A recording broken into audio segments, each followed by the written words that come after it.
Welcome back, viewers. You're watching the Savera and I'm Shefali.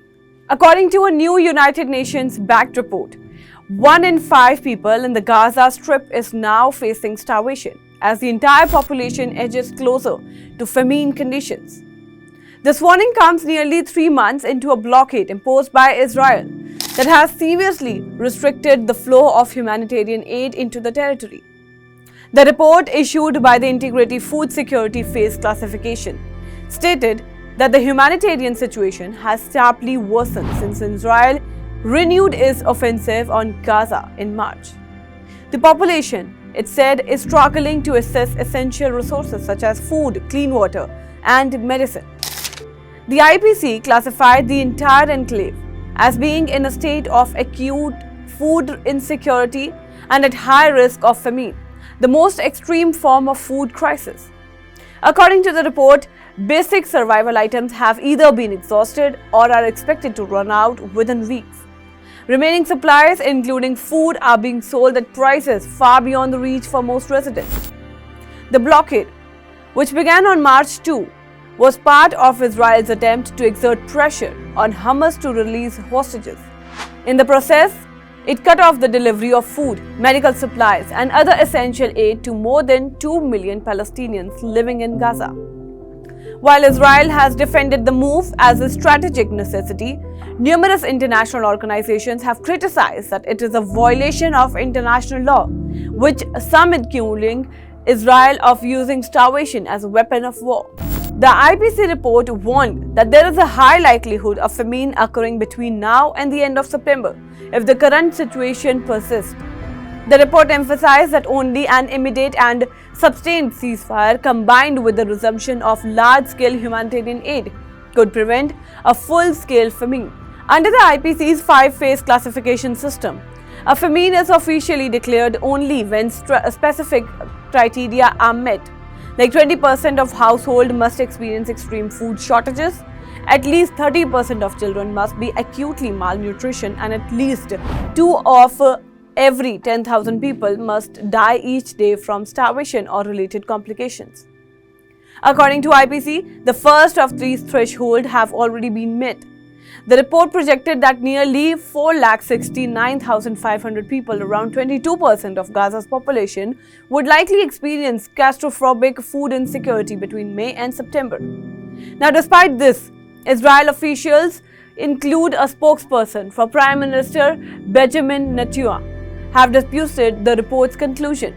The spokesperson maintained that famine has not occurred in Gaza and suggested that any existing hunger is the result of Hamas depriving civilians of aid. Now, while the US have largely echoed Israel's position, American officials have acknowledged the seriousness of the crisis.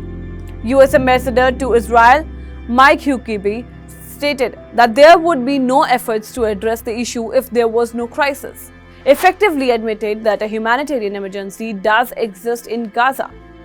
The IPC report also noted that since March, the conflict has displaced over 430,000 people, further disrupting critical service and supply chains.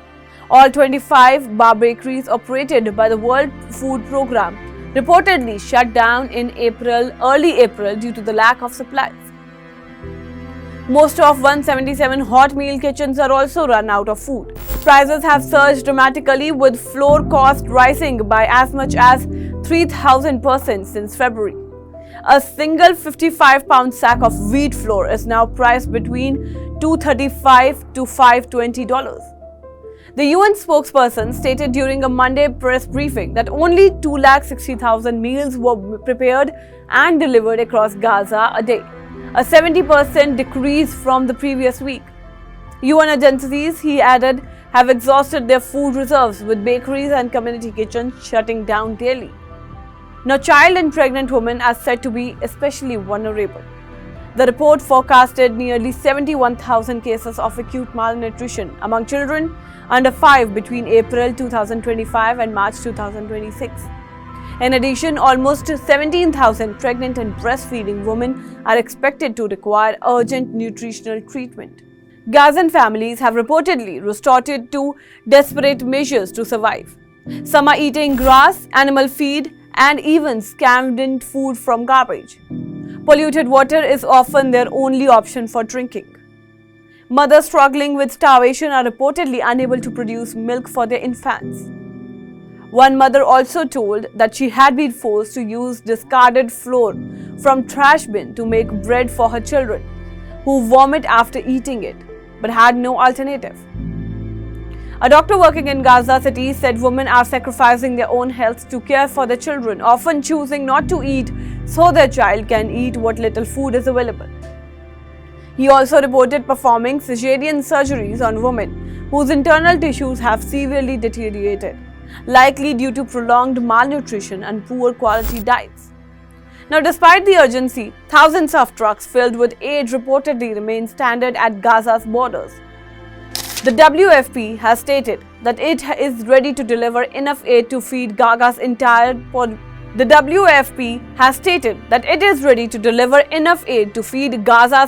population for 2 months, but has not been able to bring in new shipments since March 2. The executive director of the WFP warned that waiting for an official famine declaration would be too late to prevent mass suffering and death. The ongoing humanitarian crisis stems from Israel's military campaign, which was launched in response to Hamas' October 2023 attack, in which 1,200 Israelis were killed and 251 were taken hostage. Since then, the Ministry of Health is Gaza's report that nearly 53,000 Palestinians have been killed, with over 2,500 deaths occurring since Israel resumed its assault in March. That's all for now in this update. Stay tuned to the Savera, download the app and follow us on Facebook, Instagram, Twitter and YouTube.